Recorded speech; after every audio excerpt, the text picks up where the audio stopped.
अच्छा जी, तो welcome back. आज का हमारा टॉपिक है rules for specifying variable name. कि वेरिएबल का नाम रखते हुए क्या चीज़ें हमारे जहन में होनी चाहिए और किन शर्तों को हमने एग्री करना है, किन बातों को हमने अपने जहन में रखना है और किस तरह हमने वेरिएबल का नाम रखना है। तो स्टार्ट करते हैं टर्बो सी प्लस प्लस और देखते हैं क्या क्या रूल्स हैं और उनको ज़रा फॉलो भी करके देख लेते हैं। ये कुछ लास्ट प्रोग्राम जो हमारे पास था उसमें मैंने कमेंट्स वगैरह सारे डिलीट कर दिए हैं और उनको डिलीट करने के बाद जो लाइन बचती है वो यही थी कि हमने एक वेरिएबल बनाया था, उसमें 15 वैल्यू स्टोर की थी और उसको स्क्रीन पे प्रिंट कर दिया था। दोबारा एक दफ़ा चला के दिखा देता हूँ तो ये वैसे ही आउटपुट आ गई। ठीक है, आज हमारे पास सवाल है rules for specifying variable names. तो हमने वेरिएबल का नाम रखना है और उसके लिए क्या क्या रूल्स हमारे जहन में होने चाहिए। चलिए इनको पहले कमेंट कर देते हैं ताकि प्रोग्रामिंग में हमारे पास ये कोई मसला वगैरह ना करें। ये मल्टीपल लाइन कमेंट मैंने एक डिक्लेयर कर दी है और इसके अंदर हम सारा कमेंट करेंगे जिसको कंपाइलर मुंह नहीं लगाएगा, पड़ेगा ही नहीं। अच्छा, पहला रूल जी, पहला रूल, पहले रूल में हमारे पास क्या फरमाते हैं जी, the variable name should be starting from alphabet और अंडरस्कोर। कि आपके वेरिएबल का नाम या अल्फ़ाबेट से स्टार्ट होना चाहिए या अंडरस्कोर से स्टार्ट होना चाहिए। ठीक है, अब ये अल्फ़ाबेट और अंडरस्कोर वाली क्या कहानी है, ज़रा एक दफ़ा देखते हैं क्या। फॉर एग्जांपल ये मैंने वेरिएबल बनाया हुआ है, मैं दोबारा बनाता हूँ। ये वेरिएबल है, ये इसकी पहले तो डाटा टाइप लिख देते हैं, उसके बाद आगे इसका नेम। तो नेम मैंने लिख दिया ABC। अब ABC को देखा जाए तो ए क्या है, कहाँ से स्टार्ट हो रहा है, करेक्टर से। तो बिल्कुल ठीक है, वैलिड नेम है हमारे पास, कोई मसला नहीं है, बिल्कुल ओके है, ये हमारे पास चलने के काबिल है। अब अगर मैं ऐसे कर देता हूँ ABC 1 2 3, फिर भी ठीक है। क्यों? क्योंकि शर्त हमारी फॉलो हो रही है। क्यों? वेरिएबल का नाम किससे स्टार्ट हो रहा है, अल्फ़ाबेट से। अब अल्फ़ाबेट से स्टार्ट हो रहा है तो इसका मतलब क्या है, वैलिड नेम है। अब दरमियान में मैं जितने मर्जी बड़ा उसका नाम का कर दूँ, उसका कोई इतना मसला वगैरह नहीं है। ठीक है, तो पहली शर्त क्या है कि जी variable name should be starting from alphabet या अंडरस्कोर। अब अंडरस्कोर क्या होता है? अंडरस्कोर होता है जी ये वाली, ये इधर मैं लगाता हूँ, ये वाली जो डैश होती है ना, एक तो ये होती है माइनस वाली, एक जो नीचे वाली होती है, इसको बोलते हैं अंडरस्कोर। इंस्टाग्राम वगैरह यूज़ करते होंगे, उसमें जो यूज़र नेम में हम लोग डालते हैं ना, उसको बोलते हैं अंडरस्कोर। ठीक है, तो ये अंडरस्कोर हम अपने इसमें नाम में इस्तेमाल कर सकते हैं, कहीं भी इस्तेमाल कर सकते हैं। लाजमी उन्होंने कहा है कि जी नाम आपका स्टार्ट होना चाहिए अंडरस्कोर या अल्फ़ाबेट से, तो आपने अंडरस्कोर से स्टार्ट कर दिया, अब भी वैलिड है। ये इधर अंडरस्कोर डाल दिया, अब भी ठीक है। अब इधर अंडरस्कोर डाल दिया, अब भी ठीक है। एक और अंडरस्कोर डाल दिया, अब भी ठीक है। तो जितने मर्जी अंडरस्कोर डाल दें तो कोई मसला वगैरह नहीं है। क्यों? क्योंकि वैलिड नेम है, अंडरस्कोर अलाउ है। मतलब अंडरस्कोर आपके नाम के दरमियान में भी लिख सकते हैं, शुरू में भी लिख सकते हैं, एंड में भी लिख सकते हैं, लेकिन शर्त क्या है कि नाम आपका हमेशा अंडरस्कोर या अल्फ़ाबेट से स्टार्ट होना चाहिए। पहली शर्त, पहली शर्त समझ आ गई जी। अब नंबर टू, नंबर टू पे हमारे पास क्या बात करते हैं जी, नंबर टू पे हमारे पास दूसरी शर्त आती है कि जो जो करेक्टर्स अलाउ हैं, करेक्टर्स अलाउड आर, कौन कौन से करेक्टर्स अलाउ हैं, 0 से 9 तक आप कोई भी नंबर जो है अपने पास लिख सकते हैं, इसमें कोई नंबर भी बीच में इसके नाम में यूज़ कर सकते हैं।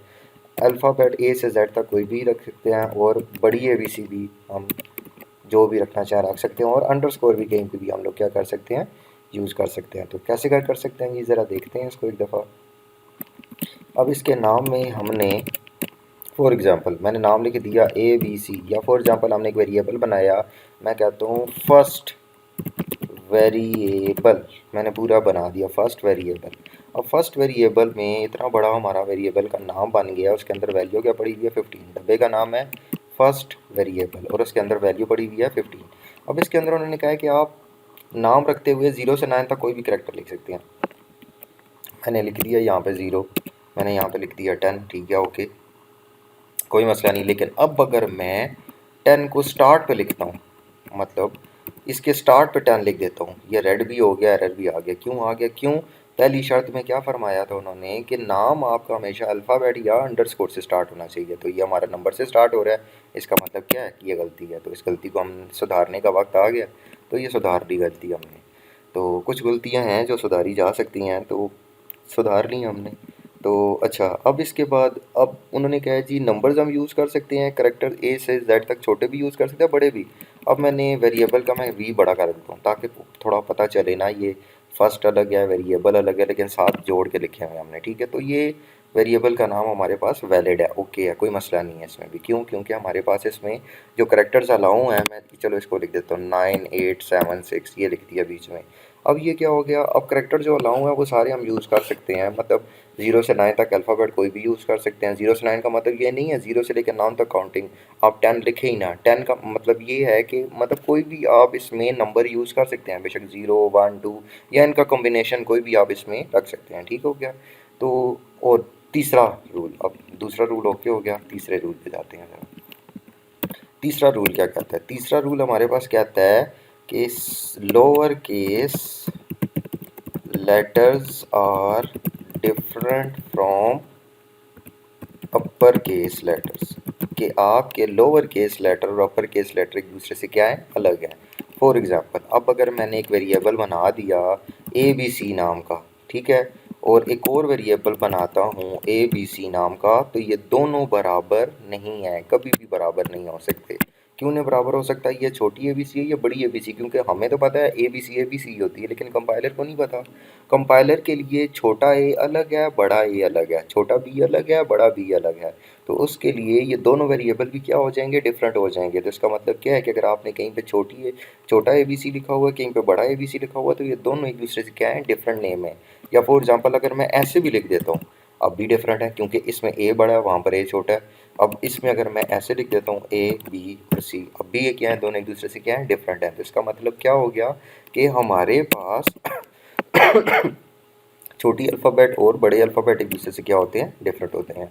अच्छा, अब आ जाते हैं जी रूल नंबर 4 के ऊपर। रूल नंबर 4 कहता है जी no special characters are allowed, कि आप स्पेशल कैरेक्टर्स अलाउ नहीं, आप नहीं लिख सकते। फॉर एग्जांपल क्या हो गया, ये ऐड का निशान, ऐड के अलावा ये हैश का निशान हो गया, ये डॉलर का निशान हो गया, ये परसेंटेज का निशान हो गया, ये सारे क्या हैं, ये स्पेशल सिंबल कहलाते होते हैं। और स्पेशल सिंबल आप वेरिएबल का नाम रखते हुए नहीं इस्तेमाल कर सकते। फॉर एग्जांपल कहीं पे भी, ये नहीं सिर्फ शुरू में नहीं रख सकते, कहीं पे भी दरमियान में मैंने कहीं पे ये स्टार डाल दिया, ये डाल दिया, या ये इस तरह मैंने लिख दिया, तो ये कुछ भी अलाउ वगैरह इनमें नहीं है। बेशक मैं शुरू में लिखूँ या एंड में लिखूँ, जैसे भी लिखूँ, ये क्या है, ये एरर ही आएगा। इसका क्यों आएगा, मैं चला के भी दिखा देता हूँ। ये चलाते हैं तो ये 5 एरर दिखा रहा है, क्या दे दे, डिक्लेरेशन टर्मिनेटेड, ये हैश और ये डॉलर शॉलर, ये सारे, कि ये चीज़ें जो है ना वो अलाउ ही नहीं है। तो आप कैसे इनको यूज़ कर सकते हैं, ठीक हो गया। इधर भी हमने अलग एक वेरिएबल बना देते हैं। चलो इधर मैं सेकंड लिख देता हूँ, इस वाले को हम फर्स्ट एक बना देते हैं, फर्स्ट।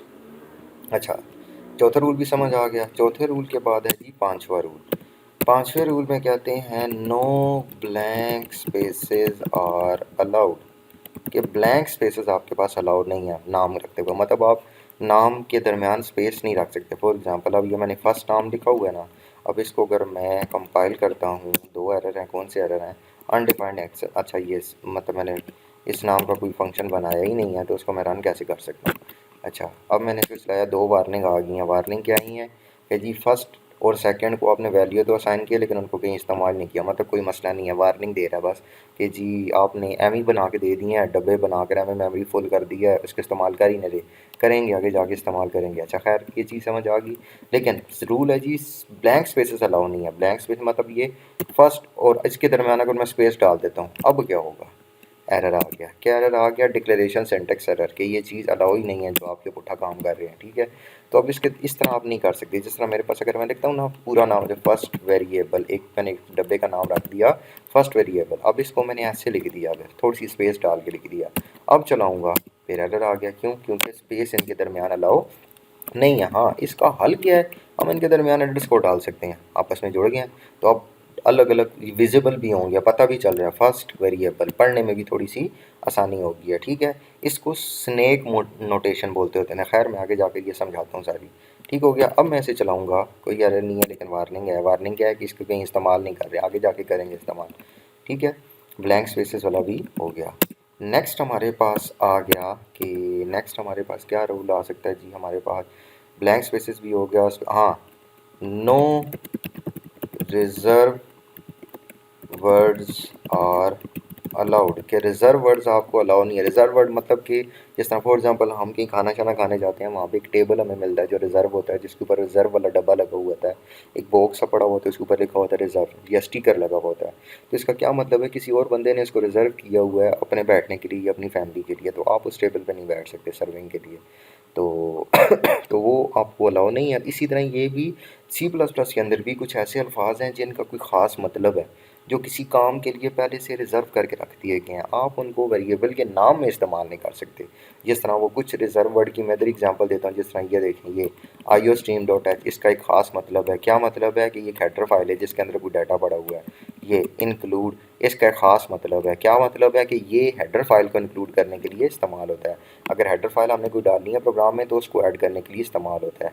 इसी तरह ये मेन भी रिज़र्व वर्ड है, वॉइड भी रिज़र्व वर्ड है, क्लियर स्क्रीन भी रिज़र्व वर्ड है, क्योंकि उनका कोई ख़ास एक काम है इनका। इसी तरह ये जो इंट है ये भी रिज़र्व वर्ड है, ये गेट सी एच है, ये भी हमारे पास रिज़र्व वर्ड तो नहीं है, खैर ये तो बिल्ट इन फंक्शन बनाओ, लेकिन आप फिलहाल यही समझें कि हमारे पास कि इनको हम वेरिएबल का नाम रखते हुए इस्तेमाल नहीं कर सकते। क्यों नहीं कर सकते? क्योंकि इनका कोई ख़ास स्पेसिफिक काम है, इन्होंने अपना कोई ना कोई काम जो है वो परफॉर्म करना है। ठीक हो गया। अब इनको अगर मैं वेरिएबल के नाम में लिखूंगा तो एरर आ जाएगा। फॉर एग्जांपल क्या एरर आएगा, मैं यहाँ पर इसका नाम लिखता हूँ जी int main is equal to 15, क्योंकि मेन तो फंक्शन का नाम है। मैं इसको चलाने की कोशिश करूँगा, हो चल गया। ये मेन इज अच्छा मेन हमारे पास बेसिकली फंक्शन है। ओके, मेन हमारे पास रिजर्व फंक्शन है, तो इसके साथ अगर मैं ऐसे करूँगा तो तब हमारे पास एरर आएगा। ठीक है। अच्छा, अब मैं इसको क्या करता हूँ, मैं यहाँ पर इसको कोई और वैल्यू इंट, हमारे पास रिजर्व वर्ड है, तो मैं वेरिएबल का नाम अगर मैं इंट रखता हूँ तो इसको चलाने की कोशिश करूँगा, एरर आ जाएगा। क्यों? क्योंकि इंट हमारे पास रिजर्व वर्ड है, इसको आपको अलाउ वगैरह नहीं है। इसी तरह अगर मैं वर्ड लिखूँगा ये भी वर्ड रिजर्व वर्ड है, इफ़ लिखूँगा ये भी रिजर्व वर्ड है, फोर लिखूँगा ये भी रिजर्व वर्ड है। तो मतलब ये सारे रिजर्व वर्ड हैं, ये आपको वेरिएबल का नाम रखते हुए आप इस्तेमाल नहीं कर सकते। ठीक हो गया। अच्छा, हमने नाम लिखा हुआ था फर्स्ट और अंडरस्कोर के बाद वेरिएबल, ये पूरा नाम रखा था इसका हमने, ये भी ओके हो गया। इसके बाद हमारे पास रूल नंबर 7 क्या कहता होता है।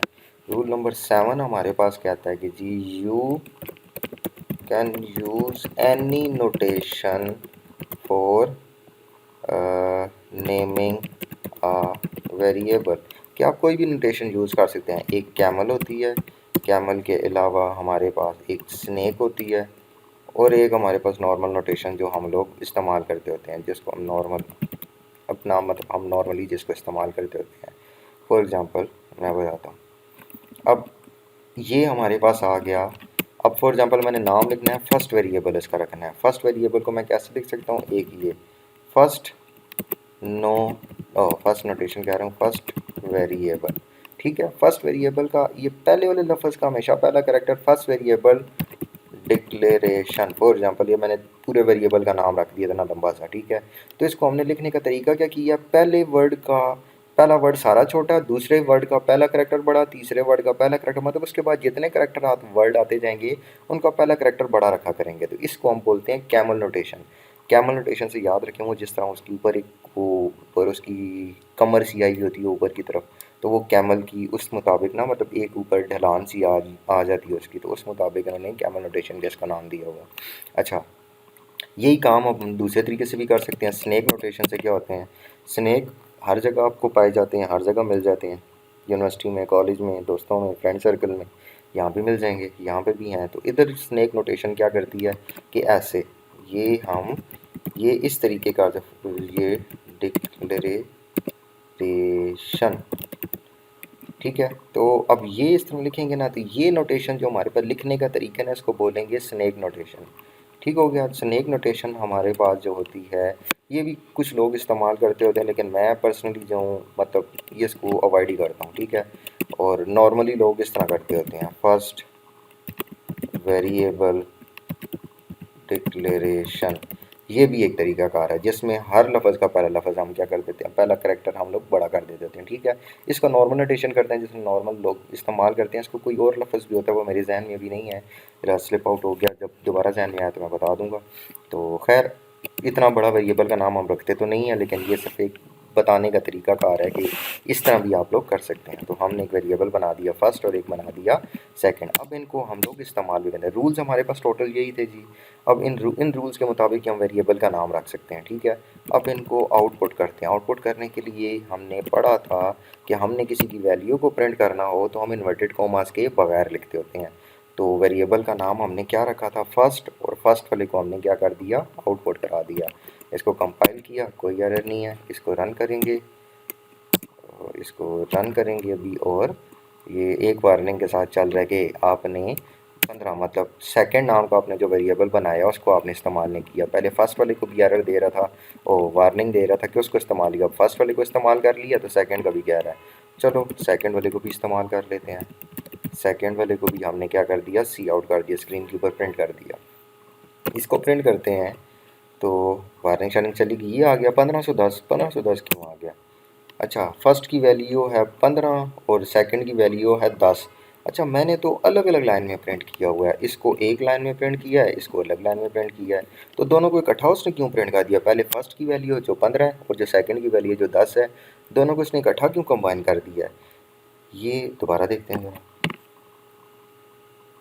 दोबारा वही काम किया इसने, दोनों को पहले 15 प्रिंट कर रहा है, पहले फर्स्ट की वैल्यू पे सेकंड की वैल्यू को प्रिंट कर रहा है। अब हमें क्या चाहिए, हम लोग चाहते हैं कि ये अलग अलग लाइन में आए, मतलब पहले 15 आए फिर 10 आए, तो ये तो एक गलत तरीकाकार हो गया है। तो इससे बचने के लिए क्या करेंगे, बाय डिफ़ॉल्ट अगर देखा जाए आपका कंपाइलर कभी भी सेकंड लाइन के ऊपर नहीं जाता, कभी भी नहीं जाता। वो हमेशा फर्स्ट लाइन को ही कंटिन्यू करता रहता है और एक ही लाइन के ऊपर आउटपुट देता रहता है, जब तक आप खुद नहीं कहेंगे इसको कि अगली लाइन पे चले जाओ, ठीक है। बाय डिफ़ॉल्ट आप बेशक 10 लाइनें और लिख लें, मैं एक और लाइन यहाँ पे लिखता हूँ। फॉर एग्जांपल मैंने यहाँ पर इधर कुछ प्रिंट करता हूँ, it is my first line, ठीक है, या this is my first line, जो भी मैं लिखूँ, ठीक है। अब इसको मैं रन करूँगा, पहले 15 आया फिर 10 आया फिर it is my first line, मतलब कि सारा का सारा एक ही लाइन में। मैं इसके अलावा एक और भी जितनी भी लाइनें लिखना चाहूँ मैं लिख सकता हूँ, लेकिन ये तब तक अगली लाइन में नहीं जाएगा जब तक मैं खुद इसको नहीं कहूँगा। तो मैं खुद इसको कैसे कहूँगा, मैं इसको कमांड दूंगा। कुछ मैंने आपको बोला है कुछ रिज़र्व वर्ड हैं जिनका कोई ख़ास मतलब है। इस तरह एक रिज़र्व वर्ड है जिसको हम लोग बोलते हैं एंड एल।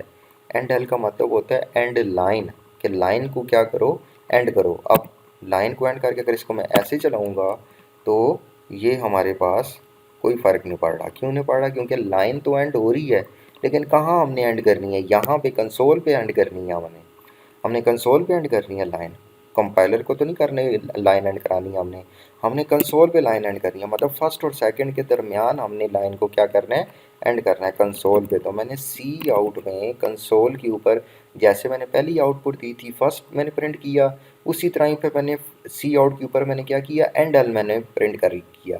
अब एंड एल को मैंने जब चलाया तो ये एंड एल की वैल्यू ढूंढने लग गया कि एंड एल की वैल्यू क्या है। और एंड एल की वैल्यू क्या है, एंड एल का मतलब होता है एंड लाइन, कि ये लाइन को एंड करने के लिए इस्तेमाल होता है। अब मैं इसको अगर मैं चलाऊँगा तो पहले फर्स्ट चला है, उसके बाद लाइन एंड हुई है, उसके बाद सेकंड वाला चला है। पहले फर्स्ट वाला चला है, उसकी वैल्यू 15 प्रिंट हुई है, फिर एंड एल चला है, लाइन एंड हुई है, अगली लाइन पे आया कंपाइलर, और फिर उसके बाद हमारे पास 10 स्क्रीन के ऊपर क्या हो गया, प्रिंट हो गया। अब फॉर एग्जाम्पल मैं आपको अब इसमें फ़र्क बताता हूँ। अब ज़रा एक दफ़ा देखें कि हमारे पास 15 के बाद कर्सर दूसरी लाइन पे आ रहा है। अब अगर मैं एंड लाइन को ख़त्म करता हूँ, अब मैं चलाता हूँ, तो कर्सर हमारा बिल्कुल 15 के साथ आ रहा है। क्यों? क्योंकि बाय डिफ़ॉल्ट वो एक ही लाइन को कंटिन्यू करता है। अब मैं अगर यहाँ पर दोबारा एंड एल करूँगा तो ये क्या करेगा, लाइन को एंड कर देगा, लाइन को एंड करके अगली लाइन के ऊपर आ जाएगा कर्सर के। अब जो भी लिखना है वो यहाँ से लिखना शुरू होगा। अब मैं अगली लाइन के ऊपर दोबारा सी आउट करता हूँ, इधर मैं सेकंड लिखता हूँ, तो ये क्या करेगा, आगे लाइन के ऊपर सेकंड यहाँ पर प्रिंट कर देगा। इसके बाद आगे मैं जो भी प्रिंट करता जाऊँगा वो सारा इधर ही प्रिंट करता रहेगा। अब मैं दोबारा लाइन को एंड करके मैं एक और लाइन लिखना चाह रहा हूँ, तो मैं कैसे लिखूँगा, मैं यहाँ पे लिखूँगा and this is my new line and starting of function for example कुछ भी आप जो मर्ज़ी लिखना चाहें लिख सकते हैं। अब मैंने क्या किया, पहले फर्स्ट ये देखें, अब ये वाली जो चीज़ है पहले वाली, ये वैल्यू प्रिंट हो रही है, इसकी भी वैल्यू प्रिंट हो रही है, इसकी भी वैल्यू प्रिंट हो रही है, इसकी भी वैल्यू प्रिंट हो रही है, और ये हमारे पास एज इट इज़ प्रिंट हो रहा है। क्यों? क्योंकि इन्वर्टेड कॉमास में है। जो चीज़ इन्वर्टेड कॉमास में होती है, सी आउट उसको एज इट इज़ प्रिंट कर देता है बगैर पढ़े। उसके अंदर आपने जो भी लिखा हुआ उसको एज इट इज़ प्रिंट कर देगा, लेकिन अगर इन्वर्टेड कॉमास के बगैर है तो उसकी वैल्यू ढूंढना शुरू हो जाता है, और उनकी जो जो वैल्यू है और उसको स्क्रीन पे क्या करता जाएगा, प्रिंट करता जाएगा। ठीक है, अब मैं इसको कंपाइल किया, अब इसको मैंने रन किया। पहली लाइन में 15 आया क्योंकि फर्स्ट की वैल्यू है, दूसरी लाइन में 10 आया क्योंकि सेकंड वेरिएबल की वैल्यू है, और तीसरी लाइन में हमारे पास ये वेरिएबल जो हमने प्रिंट किया वो आया। ठीक हो गया। अच्छा, ये तो हम लोगों ने पहले सिर्फ इंटीजर ही वेरिएबल किया। अब मैं इंटीजर की जगह और भी वेरिएबल लिखता हूँ। मैंने एक और वेरिएबल बनाता हूँ फ्लोट। मैंने आपको बताया था पॉइंट में अगर वैल्यू सेव करनी हो तो हम जो वेरिएबल बनाते हैं उसको कहते हैं फ्लोट। अब फ्लोट नाम का एक मैं वेरिएबल बनाता हूँ, मैंने इसका नाम रख दिया थर्ड, और इसके अंदर मैंने वैल्यू दे देता हूँ 12.5। 12.5 मैंने वैल्यू इसके अंदर स्टोर कर दी। एक और वेरिएबल बना देता हूँ CHAR मतलब करेक्टर, इसको मैं नाम दे देता हूँ फोर्थ वेरिएबल के डब्बे का नाम, और इसके अंदर मैंने करेक्टर सेव कर दिया A। अगर मैं A ऐसे सेव करूँगा तो कभी भी सेव नहीं होगा। क्यों नहीं होगा? क्योंकि ये एरर दे देगा। जरा चेक कर लेते हैं एक दफ़ा। ये चलाया हमने, एरर आ गया। क्या एरर आ गया? Undefined symbol A। क्यों? क्योंकि बाय डिफ़ॉल्ट ये A की वैल्यू ढूंढना शुरू हो गया कि A की वैल्यू क्या है। तो A की तो कोई वैल्यू भी नहीं है। तो इसका मतलब क्या है कि करेक्टर को ऐसे हम लोग नहीं लिख सकते। इंटीजर को ऐसे लिख सकते हैं और फ्लोट को ऐसे लिख सकते हैं, लेकिन करेक्टर को अगर लिखना है तो करेक्टर को लिखने के लिए हमें हमेशा सिंगल कोटेशन का इस्तेमाल करना पड़ेगा। क्या करेंगे जी? Single quotation. ये सिंगल कोटेशन और इधर सिंगल कोटेशन। मतलब क्या हुआ कि सिंगल कोटेशन के अंदर हम लोग वेरिएबल का नाम जो है वो जाकर सेव करेंगे। ठीक है, तो फोर्थ, अब इसके अंदर आप जो भी ए की जगह बी लिख दें, सी लिख दें, DFGH जो मर्जी लिखना चाहें आप लिख सकते हैं। ठीक है, तो हमने एक वेरिएबल के अंदर डाटा जाकर क्या कर दिया, स्टोर कर दिया। अब हमारे पास चार तरह के डब्बे बन गए। हमने क्या वेरिएबल बनाया, ये वेरिएबल क्या होते हैं, ये कंप्यूटर की मेमोरी में जाकर क्या हो जाती हैं, वैल्यू को स्टोर कर ये डब्बे कंप्यूटर की मेमोरी में जाके बन जाएंगे, और उनका नाम क्या है, एक का नाम फर्स्ट है, एक का सेकंड है, एक का थर्ड है और एक का फोर्थ है। फर्स्ट वाले में 15 वैल्यू पड़ी हुई है, सेकंड वाले में 10 है, थर्ड वाले में 12.5 है। क्यों? क्योंकि वो पॉइंट वाली वैल्यू सेव कर सकता है। और चौथा वाला हमारे पास है करेक्टर, जिसके अंदर करेक्टर डाटा टाइप की है, उसके अंदर हमने R सेव किया हुआ है। अब इनको भी इस्तेमाल करते हैं ज़रा। इसके बाद हम फिर दोबारा क्या करते हैं, लाइन को एक दफ़ा एंड करते हैं। लाइन को एंड किया और उसके बाद दोबारा स्क्रीन के ऊपर किसको प्रिंट कर देते हैं, थर्ड को। थर्ड को प्रिंट कर दिया। थर्ड के बाद फिर हम लाइन को एक दफ़ा एंड करते हैं। एंड करने के बाद फिर सी आउट कर दिया किसको, फोर्थ को। ठीक हो गया। अब हम इसको एक दफ़ा रन करते हैं और देखते हैं स्क्रीन पे क्या एरर है। ये आया, पहले पहले फर्स्ट का आंसर आया, फिर सेकंड का आया, फिर हमने जो लाइन प्रिंट की वो सामने प्रिंट हुई। उसके बाद फिर हमारे पास फ्लोट वैल्यू जो हमने सेव की थी थर्ड नाम के वेरिएबल में वो प्रिंट हुई, और उसके बाद लास्ट में हमने जो करेक्टर सेव किया था उसको भी हमने क्या कर दिया, प्रिंट कर दिया। ठीक हो गया। तो ये तरीकाकार था वेरिएबल के नाम रखने का और उनके अंदर की वैल्यू को सेव करके स्क्रीन के ऊपर प्रिंट करने का। ठीक है, तो आई होप कि ये चीज़ें सारी आपको क्लियर हो गई होंगी। तो इससे आगे इंशाल्लाह अगले लेक्चर में कंटिन्यू करेंगे। तो तब तक के लिए खुदा हाफिज़।